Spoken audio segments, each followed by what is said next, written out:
एक नंबर सवाल है, पौधे की पत्तियों को बाह्य त्वचा पर पाए जाने वाले छिद्र को क्या कहते हैं? तो इसका आंसर हो जाएगा रंध्र कहा जाता है। ठीक है। अगला क्वेश्चन है, द्विबीजपत्री पौधे में रंध्र कहाँ पाए जाते हैं? तो इसका आंसर हो जाएगा पत्तियों की निचली सतह पर। अगला क्वेश्चन है, रंध्र का मुख्य कार्य होता है, रंध्र का मुख्य कार्य होगा, तो इसका आंसर है गैसों का विनिमय एवं वाष्पोत्सर्जन करना। ठीक है। चलिए अगला क्वेश्चन जो है, रंध्र घिरे रहते हैं, रंध्र घिरे रहते हैं, तो इसका आंसर हो जाएगा द्वार कोशिकाओं के द्वारा। द्वार कोशिका की कौन सी भित्ति मोटी होती है? तो इसका आंसर हो जाएगा भीतरी।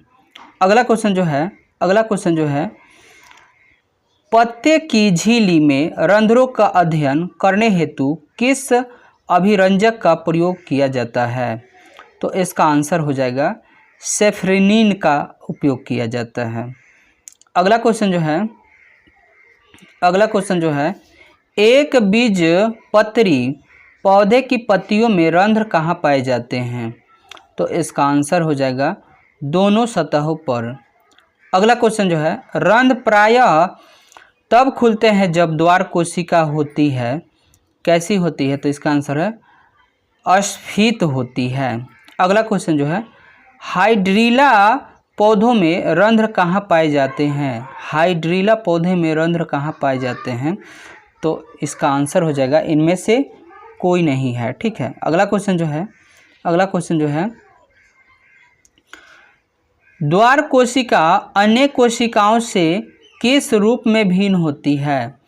तो 10 का आंसर हो जाएगा इनमें से सभी।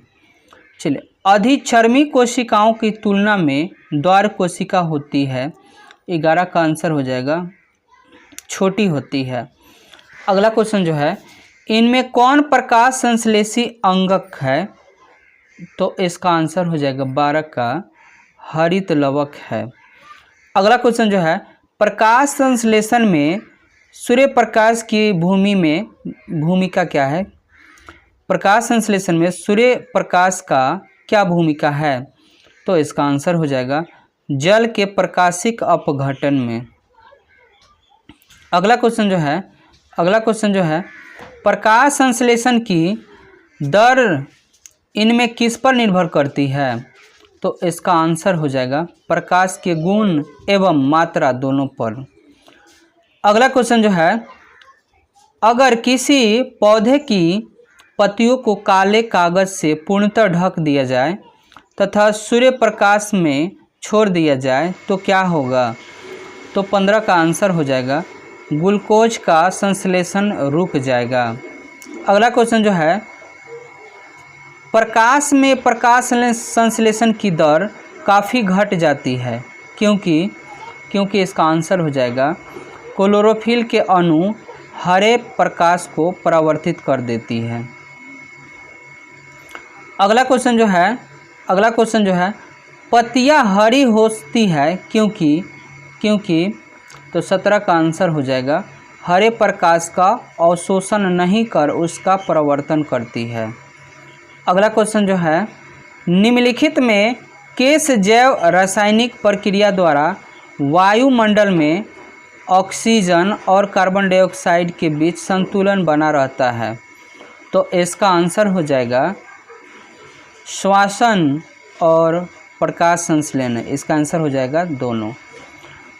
निम्न में किस रंग का प्रकाश किरण प्रकाश संश्लेषण के लिए सबसे ज़्यादा प्रभावी है? तो 19 का आंसर हो जाएगा लाल। अगला क्वेश्चन जो है, प्रकाश संश्लेषण की प्रक्रिया में क्या नहीं होता है? तो 20 का आंसर हो जाएगा कार्बन डाइऑक्साइड का मुक्त होना, CO2 का मुक्त होना। श्वसन क्रिया में खाद्य पदार्थों का क्या होता है? तो इसका आंसर हो जाएगा विघटन होता है। इनमें से किस क्रिया के दौरान कार्बन डाइऑक्साइड मुक्त होता है?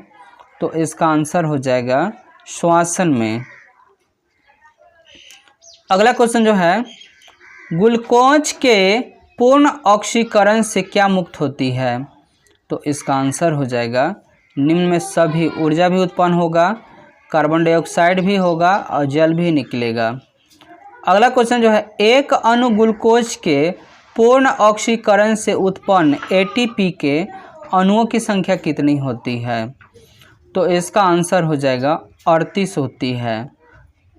अनाक्षी श्वसन कोशिका के किस भाग में होती है? अनाक्षी श्वसन जो है कोशिका के किस भाग में होती है? तो इसका आंसर हो जाएगा कोशिका द्रव्य में। अगला क्वेश्चन जो है श्वसन की क्रिया को दर्शाने वाले प्रयोग में निम्नलिखित में से क्या आवश्यक है? तो 26 का आंसर हो जाएगा बीज अंकुरित हो रहे हो। अगला क्वेश्चन जो है, किस प्रकार के श्वसन में अधिक ऊर्जा मुक्त होती है? तो 27 का आंसर हो जाएगा ऑक्सी श्वसन में।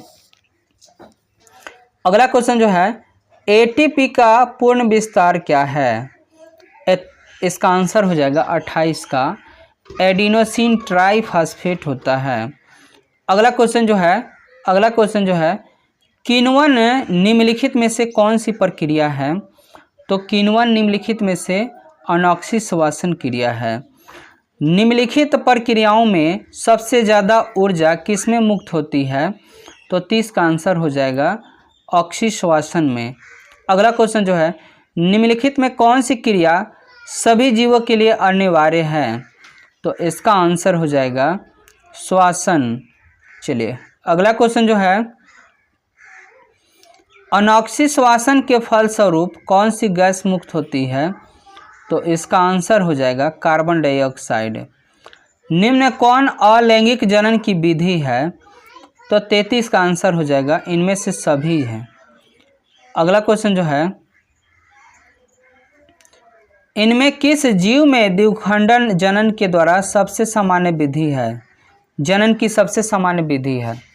इनमें से किस जीव में द्विखंडन के जनन की सबसे सामान्य विधि है? तो इसका आंसर हो जाएगा अमीबा में। अगला क्वेश्चन जो है, वैसा विभाजन जिसके द्वारा एक विशिष्ट विखंडित होकर दो निर्माण करता है क्या कहलाता है? तो इसका 35 का आंसर हो जाएगा द्विखंडन कहलाता है। किस प्रकार के जनन में जनक के शरीर से कलिका निकलती है? तो इसका आंसर हो जाएगा मुकुलन में। किन परिस्थितियों में द्विखंडन द्वारा जनन होता है? तो 37 का आंसर हो जाएगा अनुकूली परिस्थितियों में। अगले क्वेश्चन जो है ईस्ट किस वर्ग का एक कोशिकीय जीव है? तो 38 का सही जवाब हो जाएगा कवक।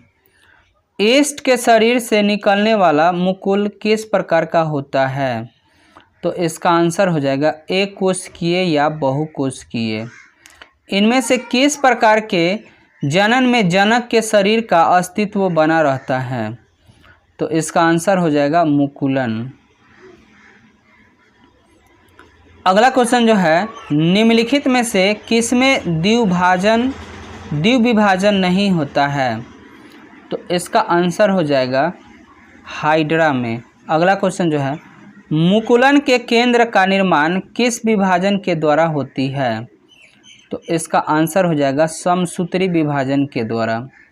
अलैंगिक जनन के दौरान किस प्रकार का कोशिका विभाजन होता है? तो इसका आंसर हो जाएगा इनमें से कोई नहीं। अगला क्वेश्चन जो है, किशमिश के दानों को जल में डालने पर किशमिश क्यों फूल जाता है? तो 44 का आंसर हो जाएगा अंतःपराशरण के द्वारा। अगला क्वेश्चन जो है,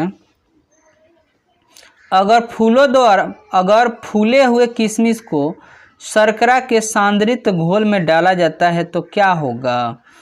तो इसका आंसर हो जाएगा किशमिश सिकुड़ जाएगा। अगला क्वेश्चन जो है, कोशिका झिल्ली किस प्रकार की झिल्ली है? तो इसका आंसर हो जाएगा अर्धपरागमय झिल्ली है।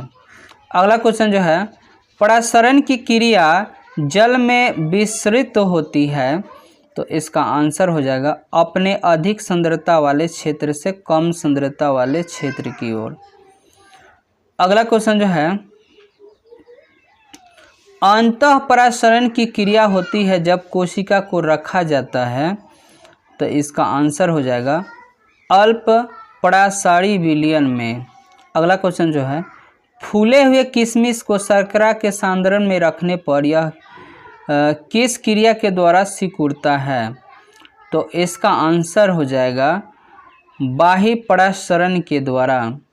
यदि किशमिश को मतलब शुष्क दानों का वजन 6 ग्राम तथा फूले हुए दानों का वजन 9 ग्राम हो तो कितना प्रतिशत जल किशमिश के दाने के द्वारा अवशोषित हुआ है? तो 50 का आंसर हो जाएगा 50%। चलिए अगला क्वेश्चन जो है, विसरण क्रिया में गैस द्वारा गैस द्रव तथा विलयन के अणु का प्रवाह होता है, तो 51 का आंसर हो जाएगा क, उनके अधिक सांद्रता वाले क्षेत्र से कम सांद्रता वाले क्षेत्र की ओर। अगला क्वेश्चन जो है, परासरण की क्रिया किस प्रकार के विलयन में घटित होती है? तो इसका आंसर हो जाएगा अति परासरी विलयन में और अल्प परासरी विलयन में। अगला क्वेश्चन जो है, जिस विलयन का सांद्रता और परासरण दाब कोशिका के विलयन की तुलना में अधिक हो तो ऐसे विलयन को क्या कहा जाता है?